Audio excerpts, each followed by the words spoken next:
Sementara itu, Polres Ogan Ilir juga menggelar panen pangan di pekarangan Buri Polres Ogan Ilir.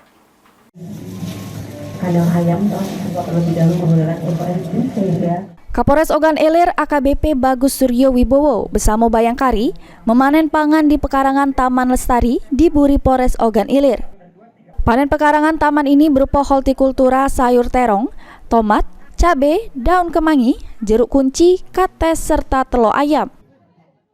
Kapolres Ogan Ilir AKBP Bagus Suryo Wibowo ngatoke pihaknya terus berupaya melakukan penguatan Taman Lestari untuk mendukung program ketahanan pangan nasional yang diharapkan bisa membantu kontribusi jeru masyarakat. Cabai, kemudian telur, daun kemangi, kemudian daun katuk, ada terong hijau, terong bulat, kemudian ada jeruk kunci, ada tomat.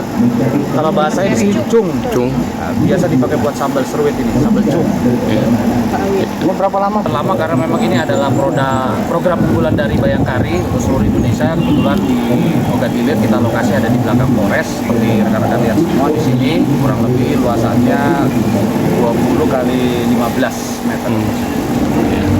Untuk produk dari hasil P2L yang ada di wilayah Ogan Ilir termasuk di Polres dan di Polsek-Polsek ini juga bisa memberikan kontribusi untuk program. Ahmad Romawi, PAL TV.